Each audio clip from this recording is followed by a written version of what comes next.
There's about 300 people here, which is really impressive for a weekday night. And I'd like to start by acknowledging the traditional owners and pay my respects. So my name's Alex, I'm the Secretary of UnionsACT, and UnionsACT is the peak council for unions in Canberra. We represent 33,000 working people.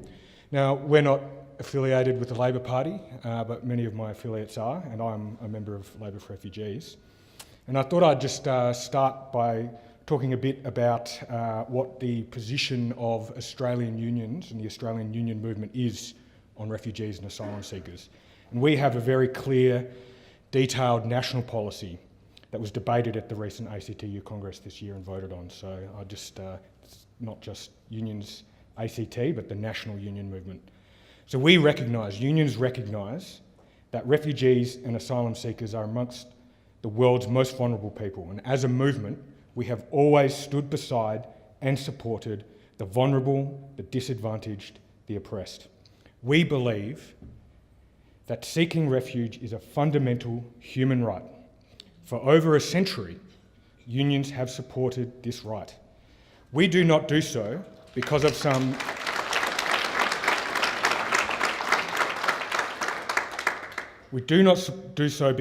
international convention or international law, although we support those laws. We support the right to seek refuge because it is an intrinsic part of our convictions of solidarity. An injury to one is an injury to all. As unionists, as Australians, we believe we have a moral obligation to extend our hand to people in need, regardless of where they've come from, regardless of how they've come here. If they need help, we will help them.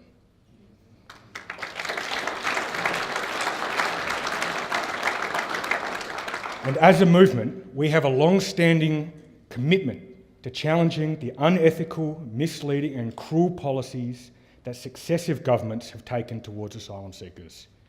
Unions have long called on all sides of politics and all political parties to treat asylum seekers with basic human dignity, to put aside the politics of fear, division and distrust. And we believe that the current debate on asylum seekers stains our national character. Australians are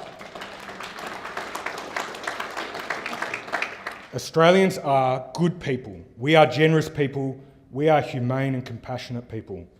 But sadly, politicians from all sides of politics have used asylum seekers to pursue sectional partisan interests. Well, unions believe that we must fulfil the commitments that Australia has made under the Refugee Convention. And this means onshore asylum application processing. Got to get that one right. It means an end to excision zones. It means an end to temporary protection visas. It means an end to mandatory and indefinite imprisonment of asylum seekers.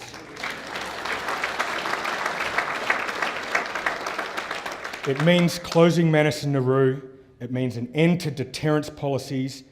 It means an end to on-sea boat turnbacks. It means an end to transferring refugees to other vessels and an end to refoulement. It means replacing the laws that make whistleblowing or repealing the laws that make whistleblowing a crime, and it means an end to forced deportation of asylum seekers to countries like Cambodia.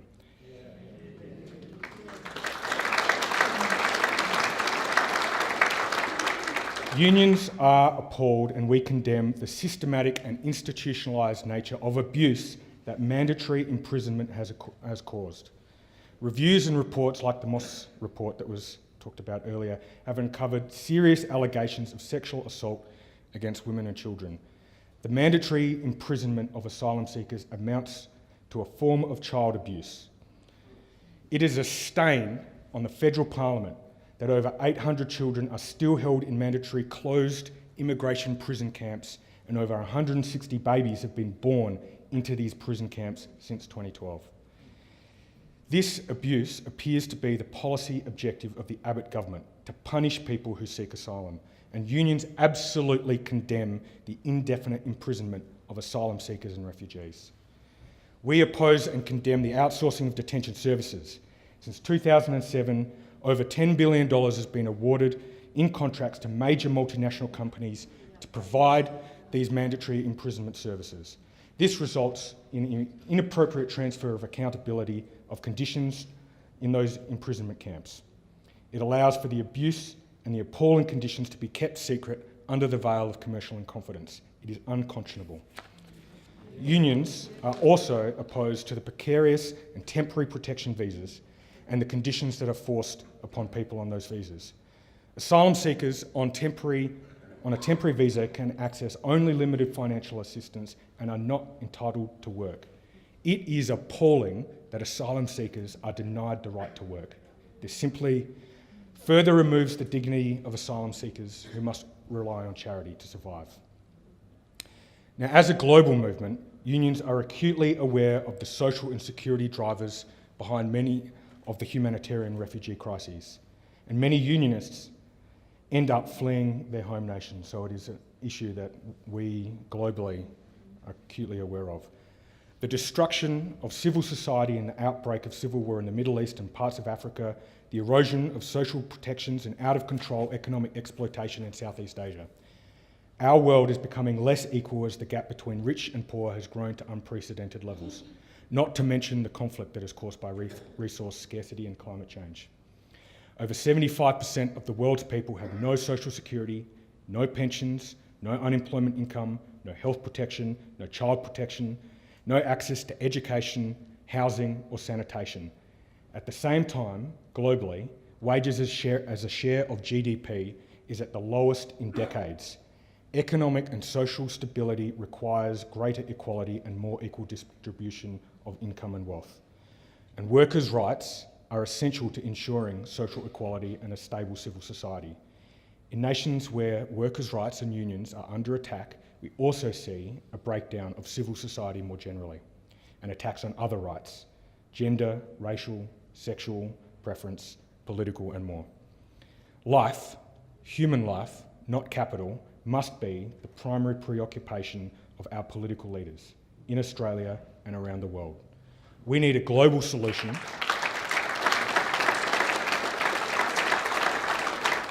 We need a global solution for refugees, and all nations must share responsibility. But if we, in Australia, don't have a rights-based approach to asylum seekers in our nation, if we don't empty the immigration prison camps run by the Australian government, how can we ever see a global response? Wealthy countries like Australia must accept greater responsibility when it comes to accepting asylum seekers. Now, Conservatives often demonise asylum seekers by saying that they are economic refugees and that they steal jobs from locals. The scary truth is that global capital imports overseas workers into Australia using Abbott government-approved and Labor government-approved 457 visas. There are over 1 million temporary workers in Australia today. 1 in 10 workers is on a temporary visa arrangement tied to an employer, often working in unsafe and precarious conditions, underpaid, exploited, working in fear. These temporary workers are denied illegally access to healthcare, education, social security, or the most basic employment protections. If they complain, they face being sacked and deported. Yet we don't hear outcries from conservative media or politicians. Instead, they applaud people like Gina Rinehart, who is one of the main advocates of this kind of wholesale importation of overseas labour. And there is a reason that conservative politicians like Tony Abbott and Scott Morrison loudly demonise refugees while covering up for unscrupulous employers exploiting overseas workers. Simply put, if Abbott can make voters scared of asylum seekers and terrorists, they're less concerned about other issues like workers' rights, education, hospitals. It suits conservative politicians to demonise asylum seekers and refugees while actively undermining labour rights and exploiting workers. The politics of fear and lies attacking a few thousand desperate, vulnerable people seeking our help must end. The shameful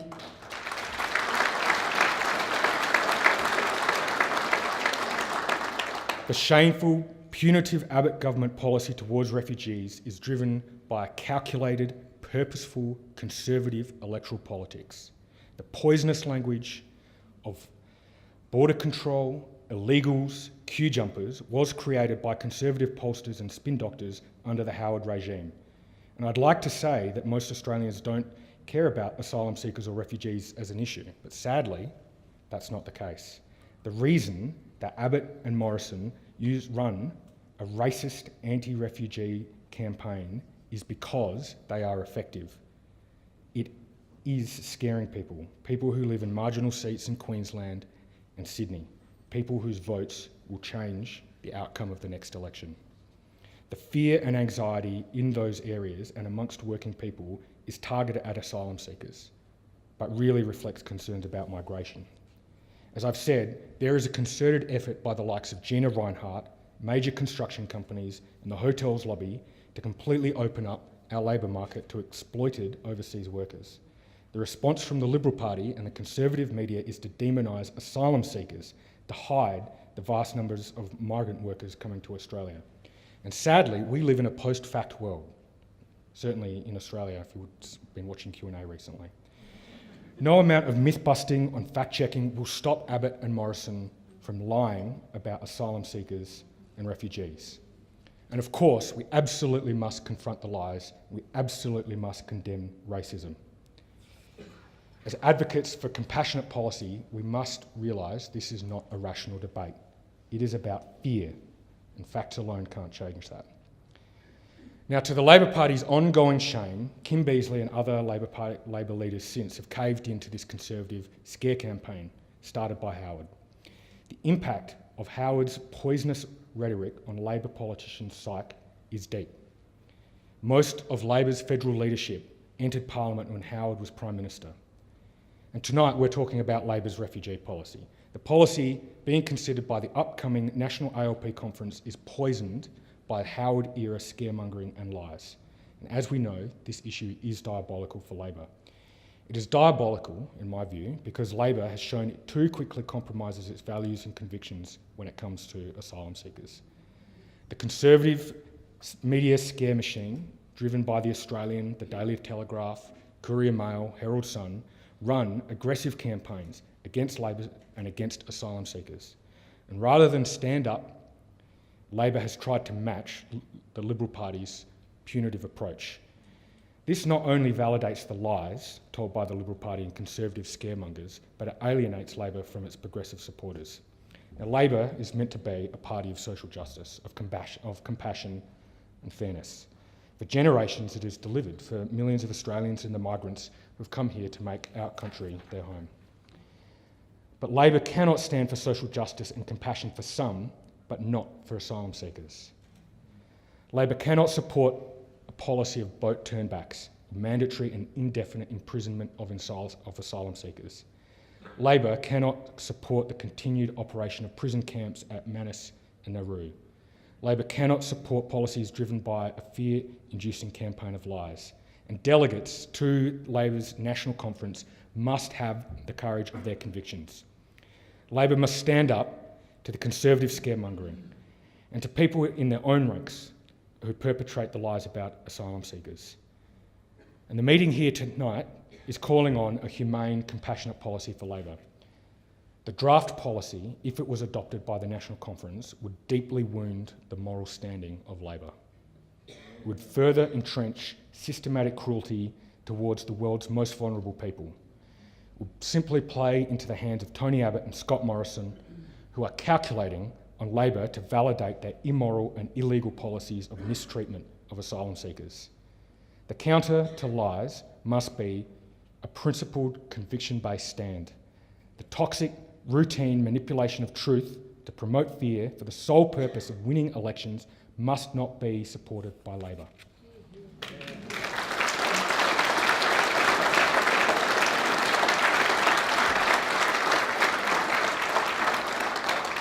As I said, unions stand against the demonisation and mistreatment of asylum seekers, not because of international laws or conventions, but because we are decent, compassionate, fair-minded people. We find injustice intolerable. Our movement stands for the values of solidarity and the principle that an injury to one is an injury to all. Unions will continue to stand alongside all people who will fight for dignity and respect for asylum seekers. And Labor can only hold firm if it is pressured enough to do so. As we know, if you don't fight, you lose. People like you have the power inside Labor as members of Labor for Refugees or outside as supporters of the Refugee Action Committee and Unionists for Refugees. And so my question to you tonight is, are you prepared to fight? Are you prepared to fight? Yes. Are you prepared to fight? Yes. We can win this.